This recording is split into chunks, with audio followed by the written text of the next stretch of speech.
Good morning, everybody. Welcome to the Venture Holidays Bali webinar. My name's Ian Garrett and I'm the product manager for Bali and in fact one of the owners of Venture Holidays as well.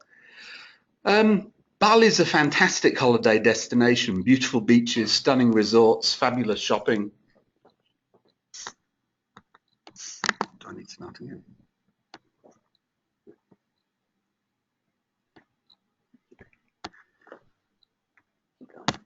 Sorry, my apologies, slight technical glitch.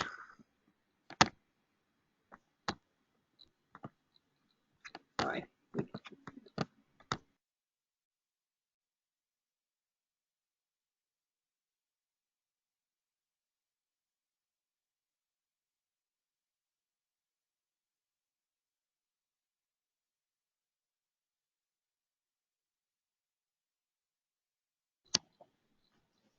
Right, I think we've got that under control now. So Bali is a fabulous holiday destination, beautiful beaches, stunning resorts, great shopping. It's a little slice of paradise and so close to Australia. It's no wonder it's such a firm favorite destination with us. The island's got natural beauty, it's great value, and the people, well, I guess Bali is also renowned for its people, some of the friendliest people on earth. So today what I'm going to do is take you first to the product update summary, and we're going to go through what we offer, working your way through our new brochure, some of the old and the new features, the arrival experience, because Bali is a bit different when you arrive, and there's a few little tips and pointers that I want to run through with you. Our new Go, See, Do sightseeing section, which targets just repeat clients as well as old favorites. And then we're going to look at the various Bali destinations as well. So for Bali, this is what we offer in our brochure. We've got a great range of hotels, resorts and villas, a range of sightseeing and touring. As I said, some of it is targeting repeaters because of the high repeat value that Bali's got. And as well, we've got a bunch of old favorites in there as well, which we'll quickly run through. Airport transfers and inter-resort transfers are included in the brochure and all shown and costed. And then there's a range of Bali high cruises as well. Now, just one thing I want to reinforce, that whilst we've got a fabulous new brochure, and I'd really encourage you to download our brochure if you haven't seen it already. If it hasn't arrived in your travel agency, then please go onto our website, www.ventureholidays.com.au, and download the brochure.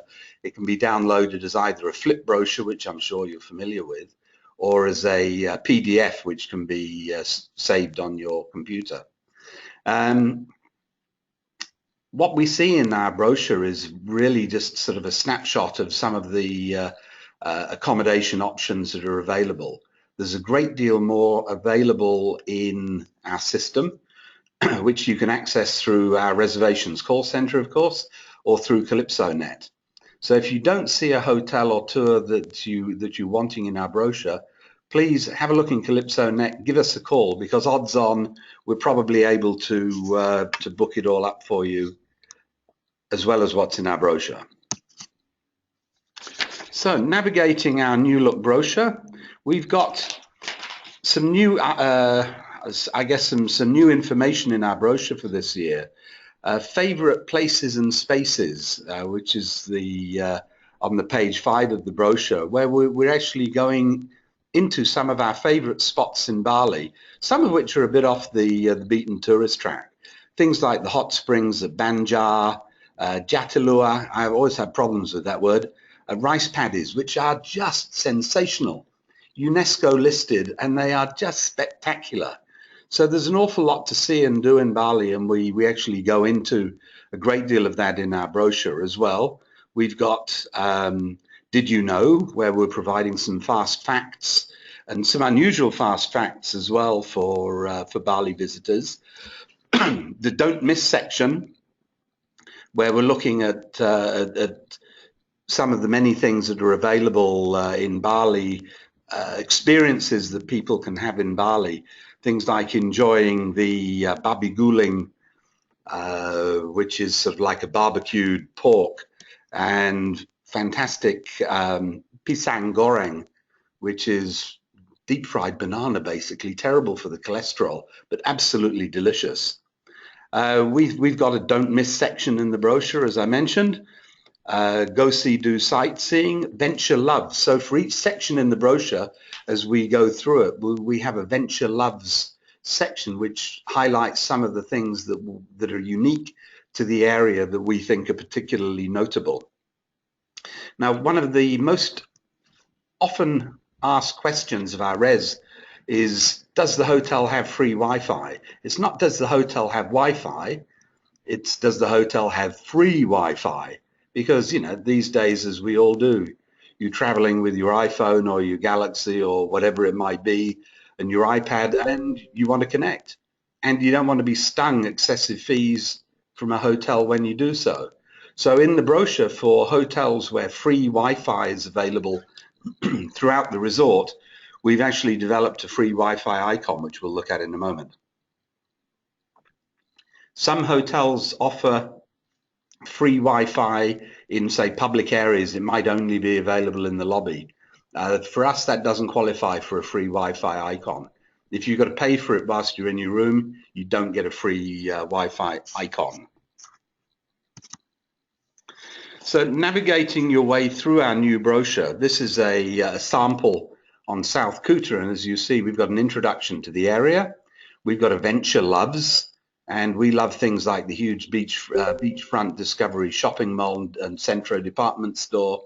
You know, we like all sorts of things. Waterbomb Park's one of my favorite things in South KUTA. We list the resorts that are featured in the South KUTA area, the cost of transfers, and a detailed map showing the location of those hotels in the South KUTA section. So this is a typical layout for the brochure, and is common all the way through.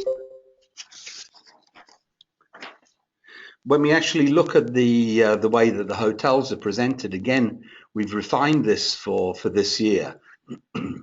Indonesia does have its own official hotel star rating system, but many of the hotels that we might categorize as, say, a 4-star hotel may actually be 5-star in the Indonesian system. So basically we don't use it because we feel that it's misleading. So we have ticks, we don't have stars. So in the case of this example for the Bali Mandira Beach Resort, we've got a property that's 4.5 ticks, read stars, the free Wi-Fi icon that I was mentioning before, and another icon that says villas available.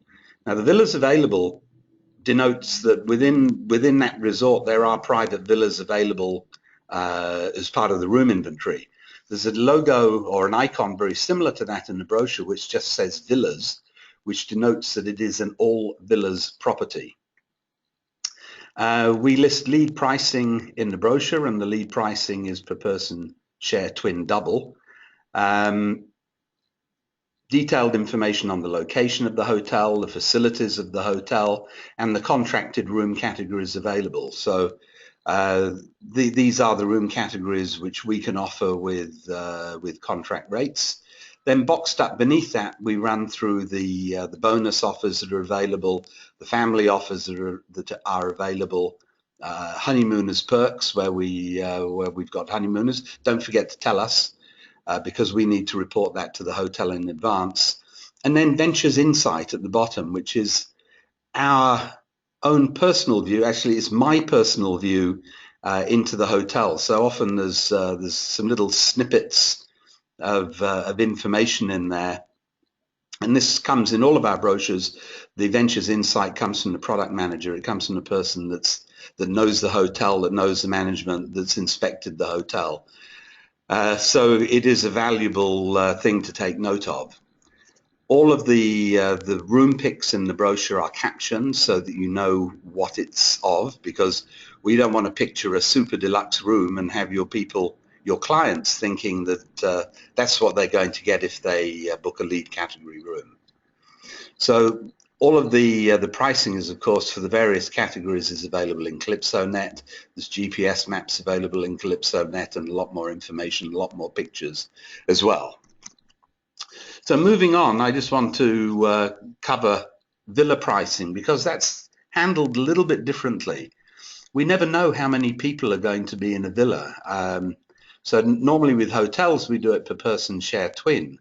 But say in the case of a 2-bedroom pool villa, you may only have 2 occupants to the villa, both of which want their own room.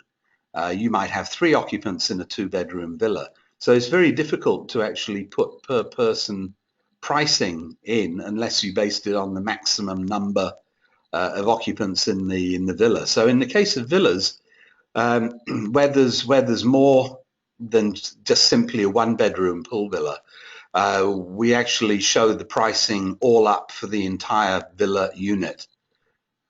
So in the case of the 3-bedroom pool villa price that's shown there, that would be for 3, 4, 5, or 6 people. And we feel that that's a better, more representative way of actually denoting villa pricing. So the arrivals experience.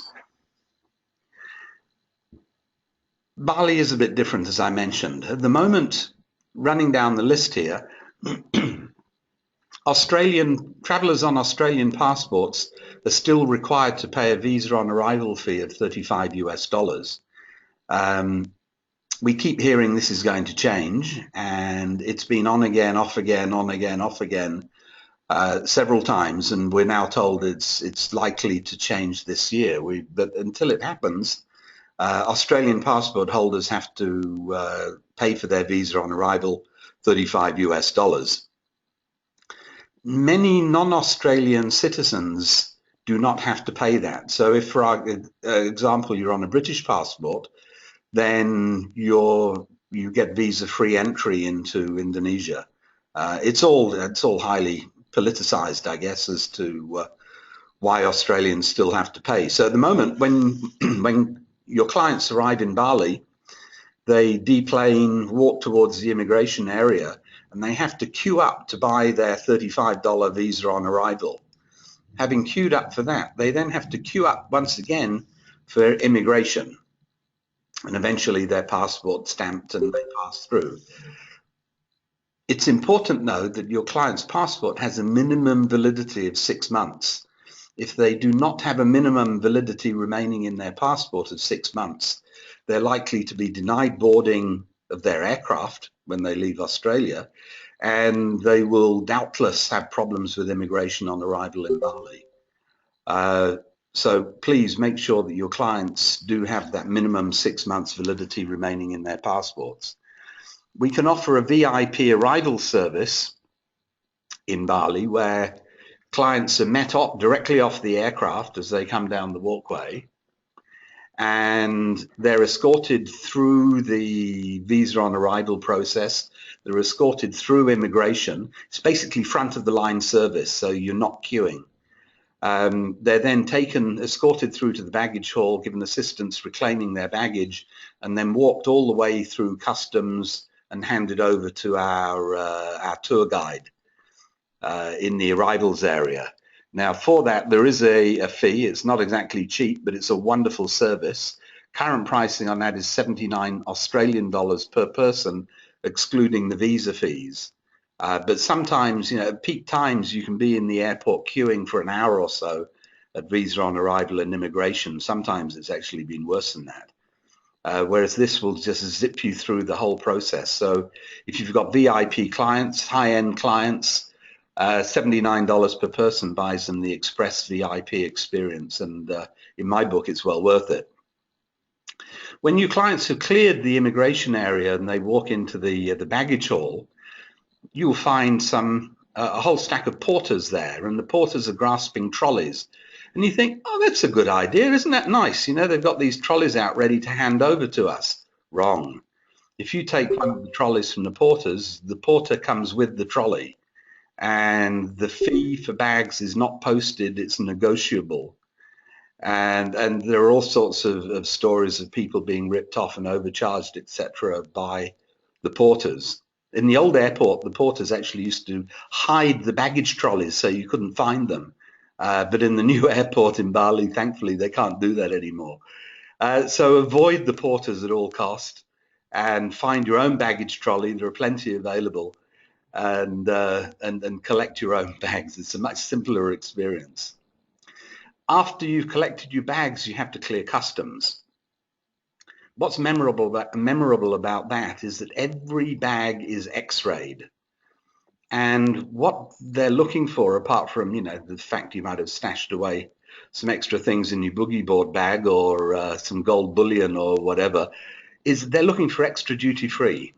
You've got the 1 litre allowance for duty free alcohol into Bali, and customs is actively searching for whether you have in excess of that. And if you do have in excess of that, and they're x-raying hand carry as well as checked baggage, then you're going to have to negotiate with customs to take that with you, or it will be confiscated.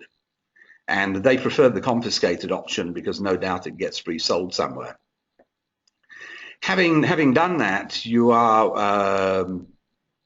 then walk through past a line of foreign exchange booths where you have people calling out at you to change your hard-earned dollars with them.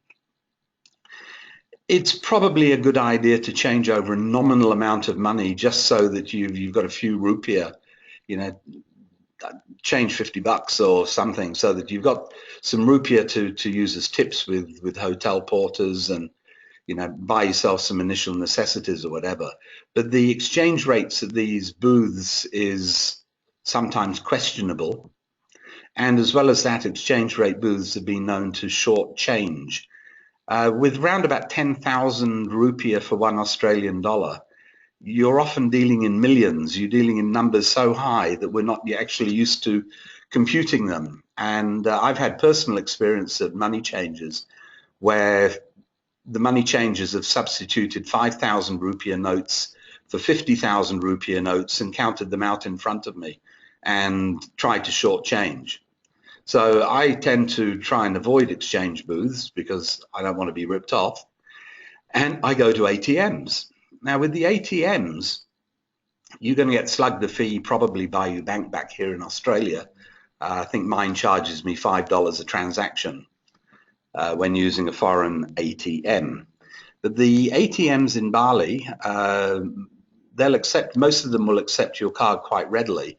But there's a big sticker on the front of the ATM that tells you the maximum amount that ATM will dispense. So it may be 2 million rupiah, it might be 5 million rupiah, but given that you're going to be paying your $5 or whatever per transaction back in Australia, you're probably going to want to look for an ATM that's actually going to give you the most in one hit. Okay, so you've got past the exchange booths, and then the pathway, you can see the guides, you can see them holding name boards up to welcome people, but you can't get to them because the path tracks you through the arrivals duty-free area before you can actually get out into the arrivals area.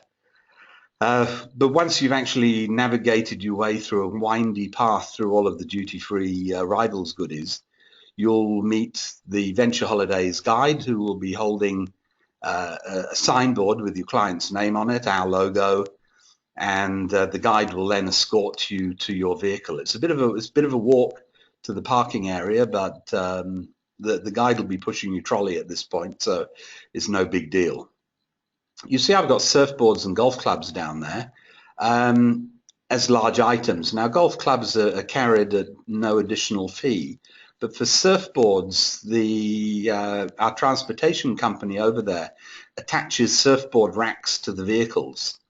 So there is a nominal additional charge for carrying surfboards, which is currently, it works out to be $9 Australian per transfer. That's not per person, that's per transfer. So I mean, it's not an excessive fee.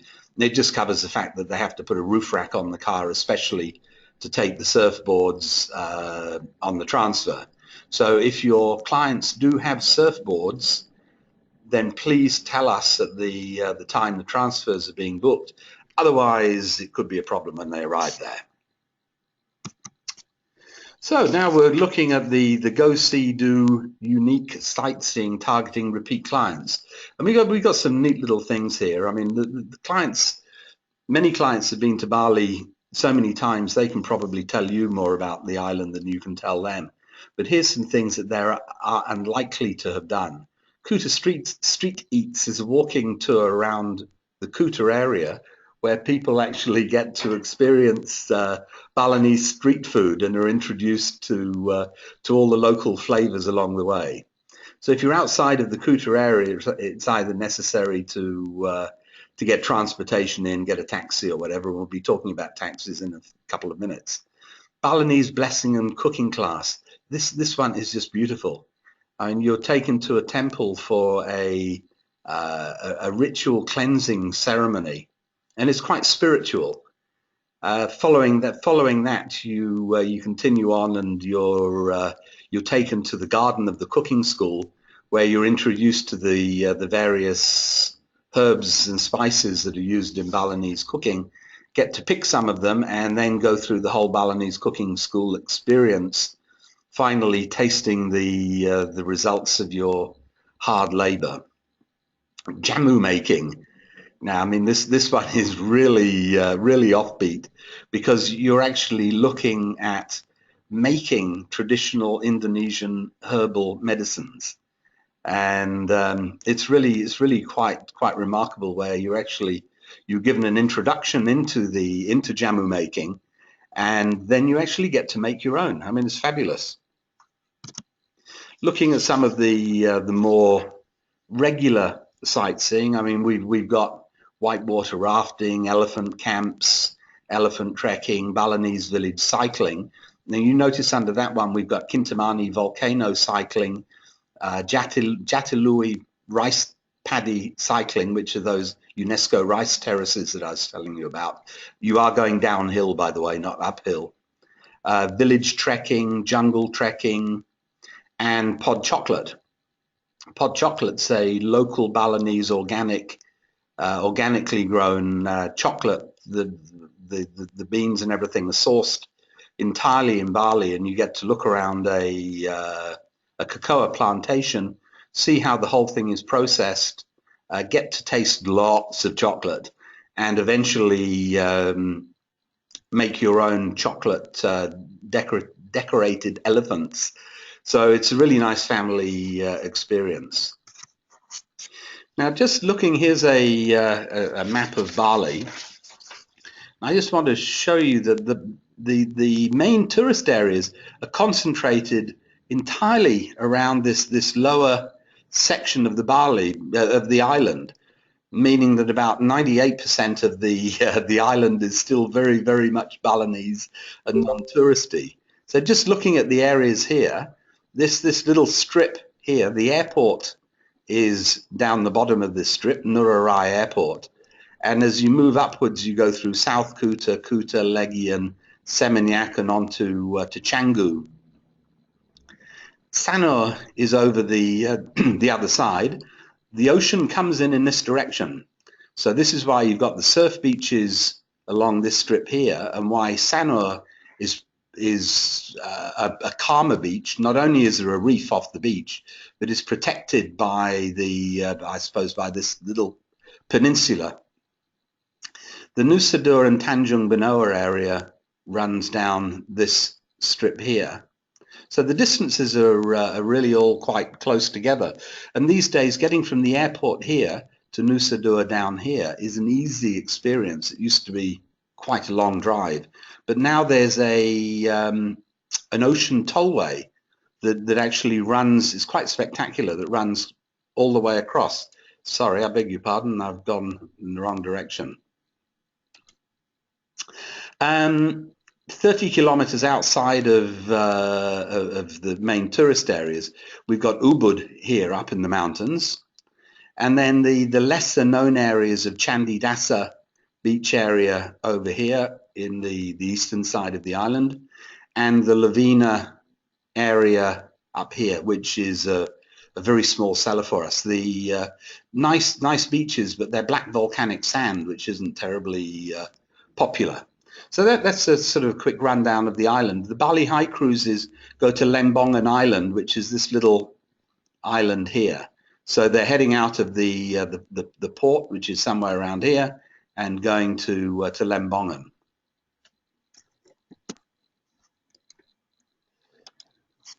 Okay, so getting to know South KUTA. South KUTA is the stretch that runs from Nurai Airport right up to KUTA Square.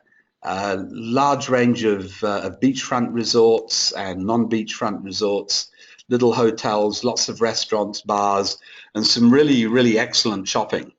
So you see on the list on the left, we've got the Discovery Mall, which encompasses the Centro department store, and this is absolute beachfront. So it's a shopping front. There's shopping mall and department store directly on the beach. Waterbomb Bali, which is just fabulous, and it's not just for kids. It's for big kids like me as well. It's really good fun.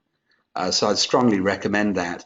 And then we've got local street markets and more shops and boutiques and restaurants and bars that run all the way up to KUTA Square. Now, one of the advantages of staying in South KUTA is that you may well qualify for the All the Fun Under the Sun promotion, which is this. So all of the hotels in the All the Fun Under the Sun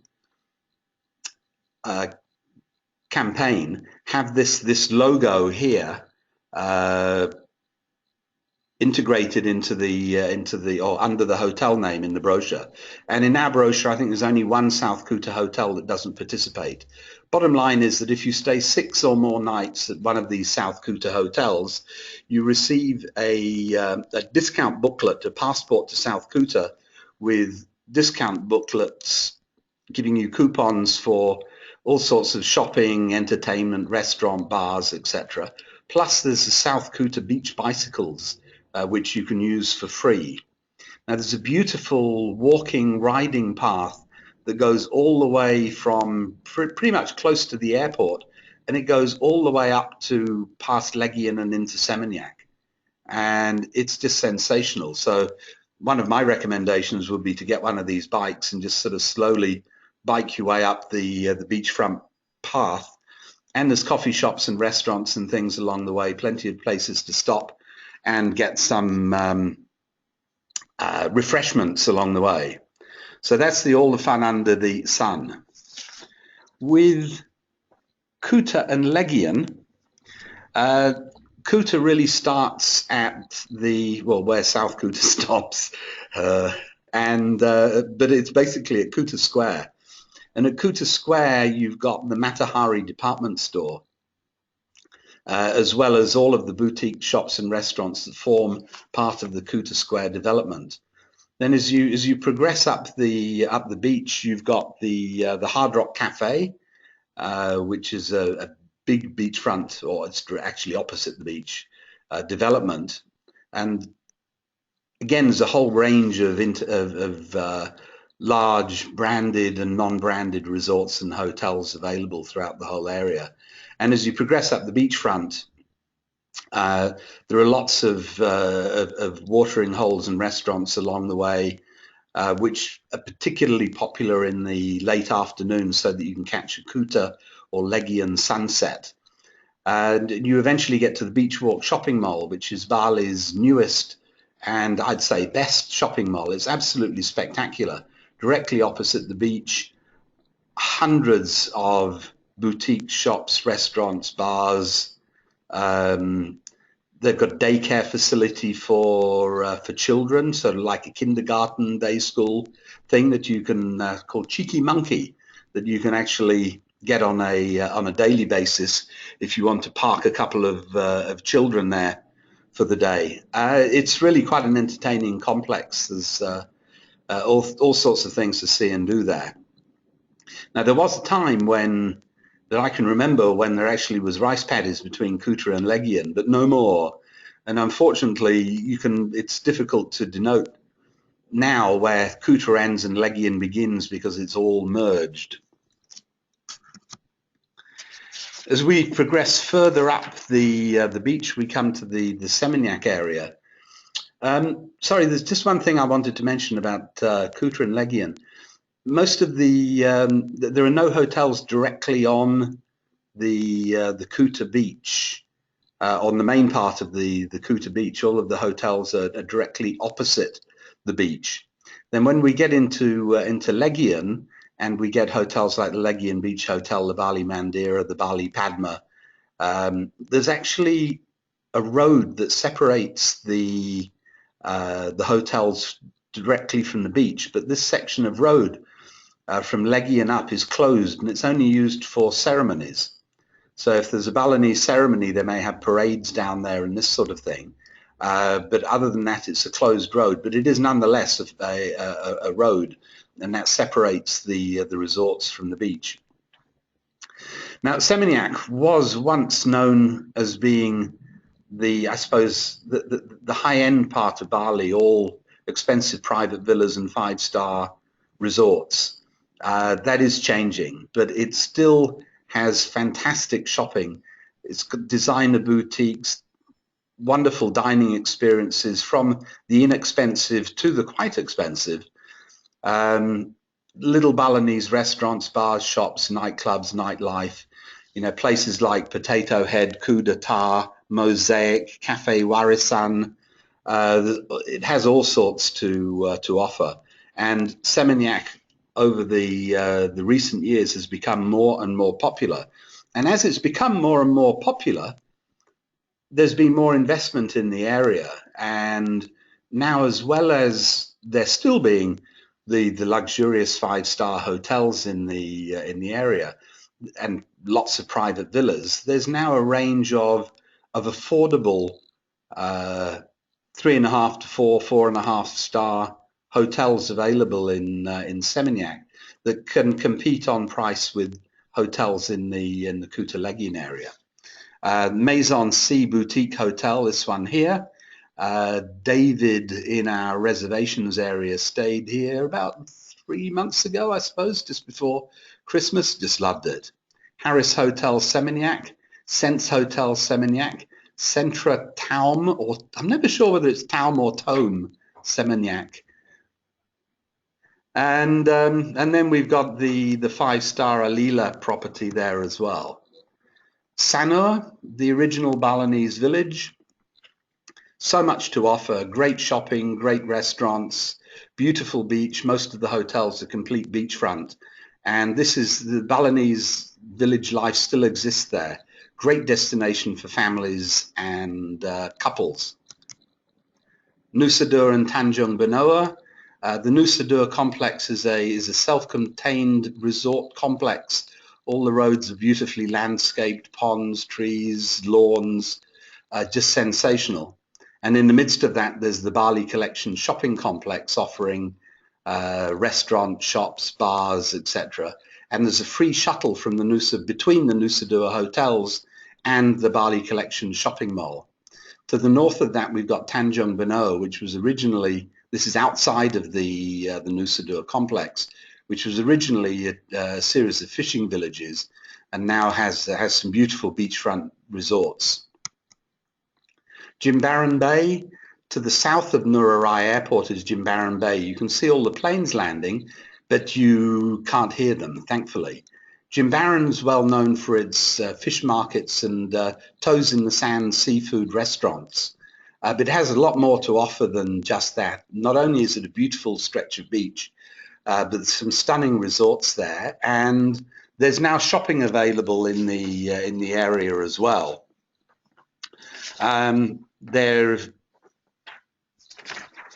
Jimbaran Corner Shopping Centre opened a year or so ago, and now that offers boutique shops, restaurants, and an especially good spa.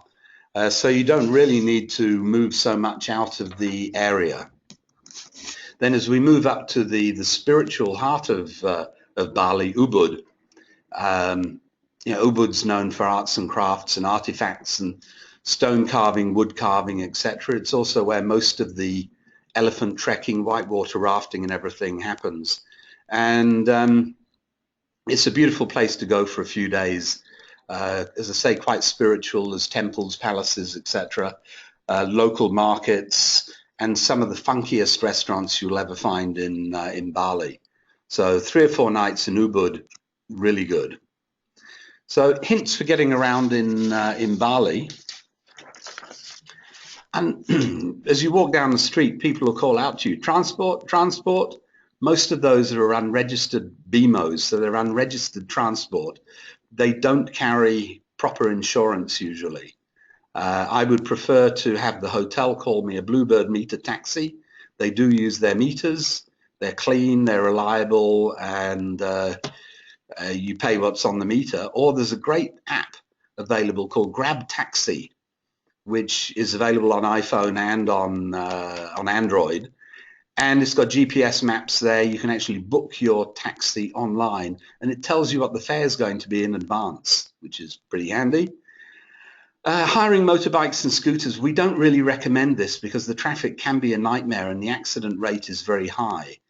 Higher places will let you have a motorbike and a scooter without having an international license. However, when, and I say when, not if, when you're pulled over by the police will demand an international driver's license, and if you can't provide that, you're going to get fined on the spot. Bartering in department stores, fixed price stores, and some stores do put signage up saying fixed price. You don't barter, but outside in street stalls, other stalls, bartering is part of the fun of traveling in Asia, and you may barter anywhere from 10 to 50%. So good fun. Tipping is expected and appreciated, but you know, approximately 10% is fine. But it is expected. But just check your bill, because some restaurants and of course most hotels will already be slugging for a 10% service charge, so you don't necessarily want to pay twice. Foreign currency payments. Under new banking regulations in Indonesia, establishments can no longer bill you in US dollars. There was a time when they could advertise a price in Australian dollars or US dollars for the services, and you would pay them in US dollars or Australian dollars.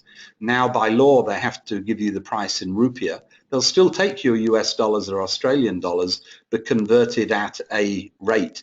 And that's the questionable thing, is what rate are they going to use to convert? If it's a hotel, it's going to disadvantage you definitely. Local phone SIM cards are readily available. Circle K stores, which are 7-Eleven type stores, sell them. And you should check with your provider here in Australia, because I'm with Vodafone, and they have a $5 daily roaming package. So unlimited international calls, unlimited domestic call or local calls, unlimited internet, $5 a day. If you don't use it, you don't pay the $5. If you do use it, even for a moment, it costs you $5, but it's pretty cheap. Climate-wise, Bali is of course tropical. The nicest time of the year to visit Bali is the dry season between April and September.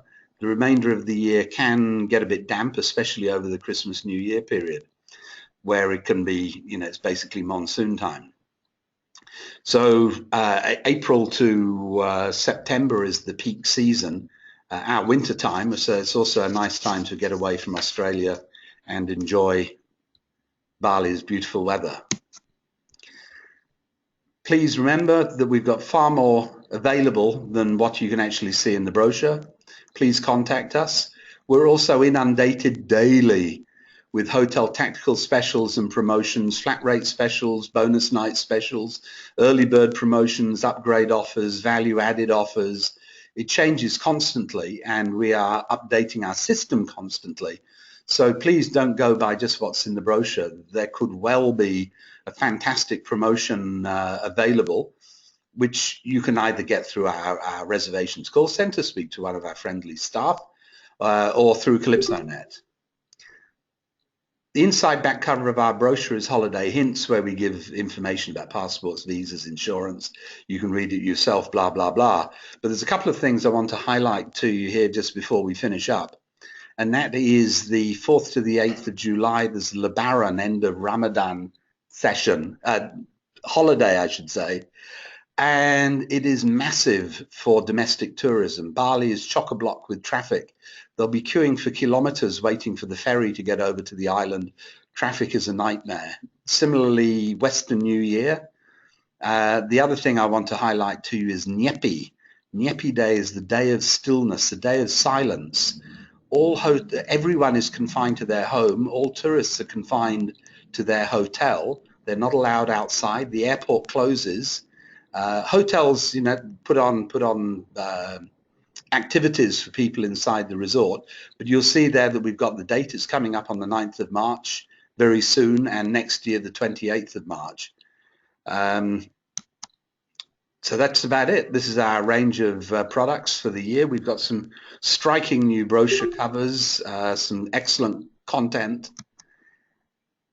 And I'm here available for any queries. If anyone's got anything that they'd like to ask or run by me, please feel free. Other than that, I'd like to thank you for your time this morning and for sharing the first 40 minutes of your day with me.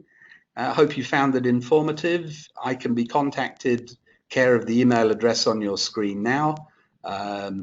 Just address it to Ian and it will find its way to me, and happy to help. So thank you very much.